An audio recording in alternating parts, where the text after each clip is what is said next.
Hello, today I'm responding to some questions that were raised about my video in the A-level revision series on capacitors. The link to the specific point is shown here.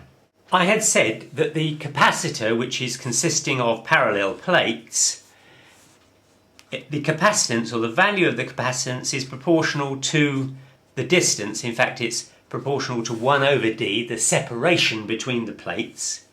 It's also proportional to the area of, as it were, overlap.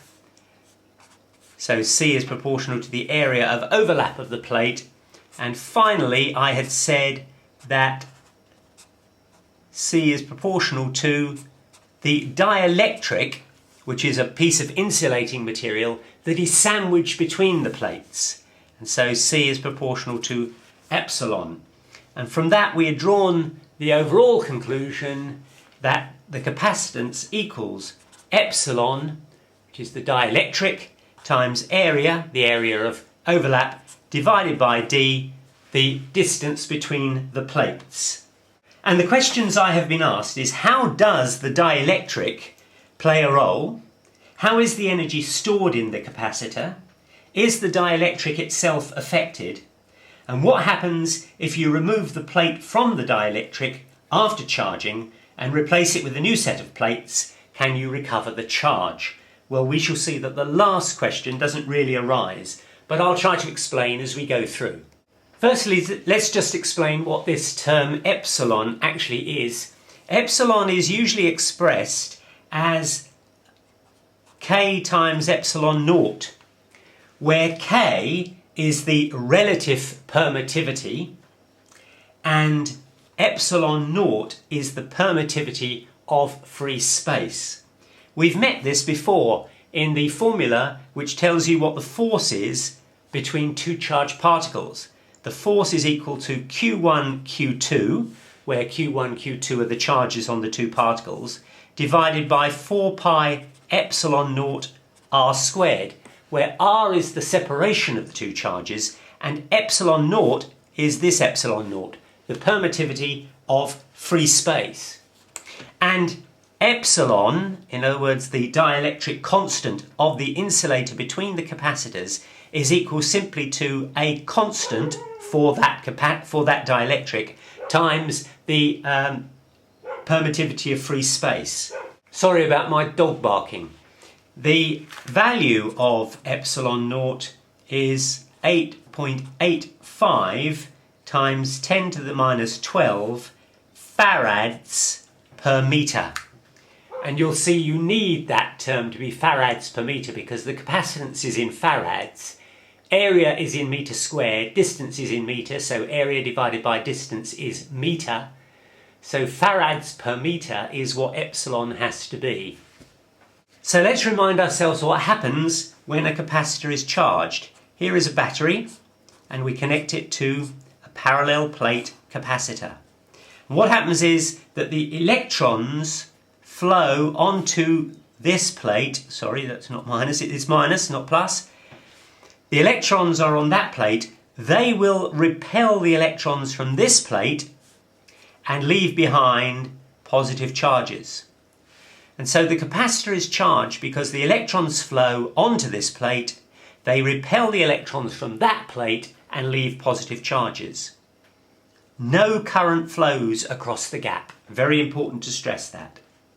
Now let's say that the charge on this plate per unit area is sigma minus, and the charge per unit area on this plate is sigma plus, and they will of course be equal and opposite.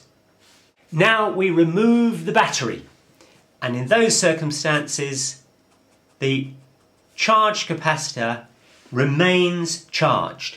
The charge can't go anywhere. We've taken the battery away. There's nowhere for the charge to flow. It must just sit there.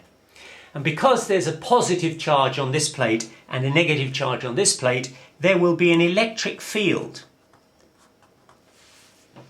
in that direction between the two plates. Now let's insert the dielectric. So here's the capacitor again. This plate is positively charged. this plate is negatively charged. And now I'm going to insert the dielectric, and that will be an insulator.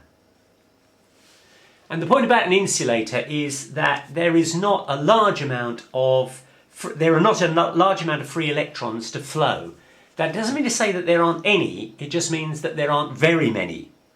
So what actually happens to the dielectric? Well, the electrons that are free in the dielectric will be repelled from this positive charge. And so there will be an induced negative charge right at the surface of the dielectric. Remember, the dielectric is an insulator, so there will not be a flow of charge inside. But right at the edges, the electrons will be repelled by this positive charge. And likewise, the positive charges will be repelled, the electrons will be attracted by this positive charge. And likewise, at this edge, the electrons will be repelled, leaving an induced positive charge. So here you've got the surface charge on the plate, which we're going to call the free charge. And here you've got the negative free charge on this plate. But here you've got a negative induced charge on the dielectric, on the surface of the dielectric. And here is a positive induced charge on the surface of the dielectric at this end. That means that you've got an electric field, which we might call the free electric field, between the positive and the negative plates. But you've also now got an induced field between the positive and negative edges of the dielectric, and let's call that E induced. So the net field in this direction, in the downwards direction, is going to equal the free field between the two plates minus the induced field between the two edges of the dielectric. Now let's make an assumption which turns out to be a reasonable assumption, that the charge per unit area in the induced part of the dielectric is equal to a constant times the free charge. In other words, the amount of charge that is induced on this surface is a direct proportionality to the amount of charge on the plate itself. Well, if that's the case, you can also say that the E induced equals B E free. In other words, the induced field between the edges of the dielectric is a direct proportion of the free field that is flowing between the plates, since the strength of the field is proportional to the amount of charge. You'll be able to see that in my video on fields in the A-level revision series. And that means that since E induced equals EF minus E induced, and E induced is B times E free, that means that E net is equal to E free into 1 minus B. And 1 minus B is K, the dielectric constant, or the relative permittivity. That's the K that we established all the way back up here. So that means that epsilon equals K times epsilon naught. The permittivity of the dielectric, or the dielectric constant, is equal to the relative permittivity times the permittivity of free space. For glass, K is 5. For water, K is 80. So since the capacitance equals epsilon, which is K epsilon 0, times the area of overlap divided by D, what that means is that if you put a glass dielectric between the two plates, then the capacitance will be 5 times greater than if you had not had the glass between the plates. Now the impact of all that depends on precisely what you do. Here's the first experiment that we're going to do. We take our battery, we're going to now put an ammeter in the circuit, and here is the capacitor, and when we switch on the battery, then we're going to see the capacitor charge up, negative this end, positive at that end, and there will be a certain capacitance which will equal epsilon A over D. And epsilon, for the moment, is 1, because this is just free space. We haven't put the dielectric in yet. Now we insert the glass dielectric it's sandwiched between the two plates. And of course there will be the induced charges at the edges. But what we say is that the dielectric constant is now 5 times higher, because epsilon equals K times epsilon free space. So if K is 5, then C will be 5 times higher. So simply by putting the dielectric in, the capacitance will increase by 5 times, and C is Q over V. Now V is the voltage on the battery, and that's not changing because the battery is still connected. But C has increased 5-fold.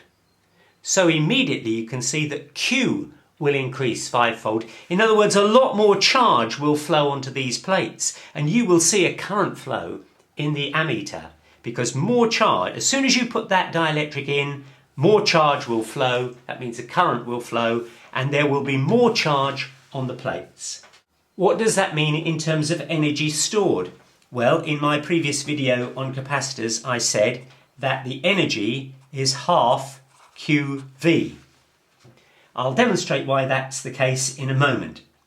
But since the charge has increased 5-fold, but the voltage remains the same, that means that the energy will increase 5-fold.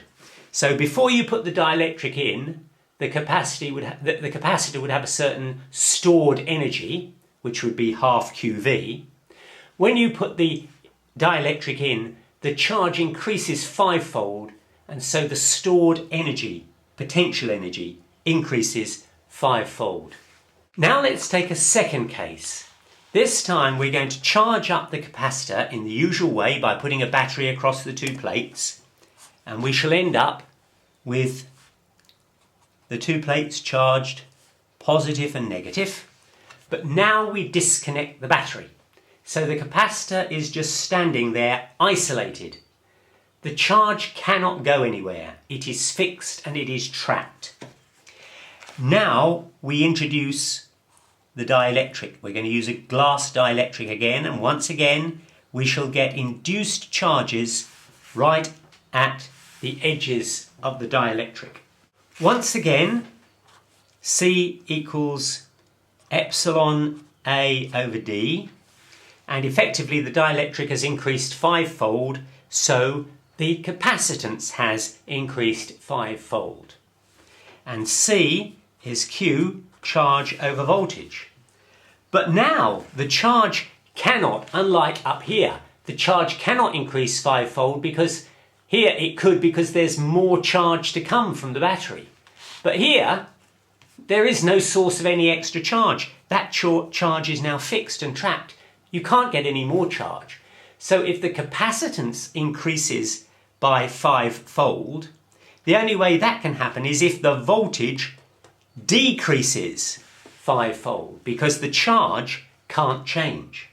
So that means that the voltage across the plates goes down by 5. And since the electric field is equal to the voltage times the distance, the electric field is effectively volts per meter, that means that this field across the plates has fallen to a value of 1/5 of what it was before. What about the energy? I'm guilty of using E for both electric field and energy. Up here I should have said that this is energy. is half QV. And here, energy is a half times Q times V. Now in this example, what does that mean? Well, Q is unchanged. There's no source of any extra charge and it can't go anywhere, so Q is a constant. V, we've just said, decreases by 5. So the energy goes down by 5-fold. But here's the question, and I think this is probably what the questioner was getting at. Where has that energy gone? And the answer is that that lost energy, as it were, has gone into an electrostatic force between the capacitor and the dielectric. Think of it, you see, as you start to put that dielectric in, there becomes an induced charge on the surfaces, and now you've got a situation where the positive charge on the plate is going to attract the negative charge that is on the surface of the dielectric. And down here, the negative charge on the plate is going to attract the positive charge on the dielectric. So actually, that capacitor will pull the dielectric in. And it is using energy to do that, and that's where this lost energy is gone. And if you want to get that dielectric out from between the capacitor, whilst it is still charged, you will actually have to physically do work to get it out. You will have to give it energy to get it out from between the two plates. And then you will restore the capacitor to its original energy, because it will go back to having its original voltage and thus its original E field. Now it might just be worth explaining what that energy is that's in the capacitor, and we'll think of it not in terms of how you put energy in, but how you might get energy out. For electricity, the power is equal to the voltage times the current. If you have an ordinary circuit, battery, resistance, and a current flowing, then you can say, and the battery is V, you can say that of course V equals IR, that's simply Ohm's law, but that power is V times I, the voltage times the current. Energy, therefore, which is power times time, is VI, which is the power, times T in seconds, because power is energy divided by time. Now, IT is simply charge, because current is charge flowing in a particular time. And Q is equal to VC. That's how we measure capacitance. Capacitance, you remember, is charge per volt. So that means that we can take this formula here, energy, and we can say that energy is VIT. Well, V we can say is Q over C, and IT is Q, and that's Q squared over C. But there's a mistake here, because of course what we're talking about is discharging a capacitor. So here's a fully charged capacitor, and we discharge it through, say, a resistance, which might be a kind of a flash bulb or something like that. And the charge will flow, and it may take T seconds, and the current will flow. But of course, it won't be the same current throughout, because as the charge flows, there will be less of it, and the charge will actually reduce from the maximum charge to 0. So in fact, the average charge that flows throughout that whole process is half the total charge on the capacitor. So in fact, the energy is not Q squared over C, but a half Q squared over C. Because as I've said, the charge doesn't remain the same as it flows through here. The charge is actually going down to 0. So on average, you've only got half the charge flowing around the wire. And of course, because Q equals VC, you can also say that energy equals a half Q times V. And since that is the energy that is dissipated through the resistance as you discharge the capacitor, then it must also be the potential energy that sits on the capacitor, or is stored within the capacitor, before you discharge it. So when you charge up a capacitor, its total potential energy is half QV. And if you then discharge it, that energy will be discharged through whatever you discharge it through. So I hope that deals with the questions that I've been asked. Let's just review the questions and a summary of the answers.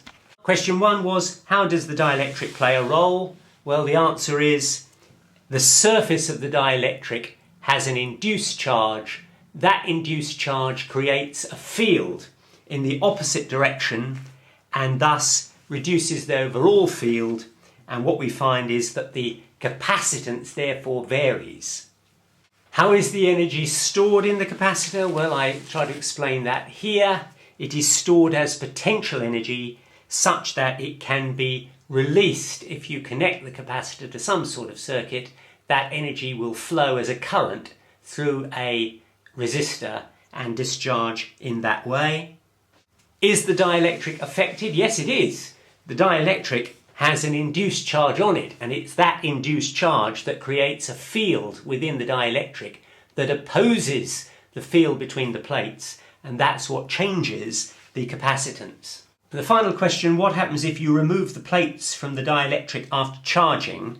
Well, I suppose removing the plates from the dielectric is the same as removing the dielectric from the plates. And the answer is, if you take the dielectric out, then you are just left with a fully charged capacitor. Once again, remember, the charge can't go anywhere, and so the capacitance goes back to what it was before you put the dielectric in the first place.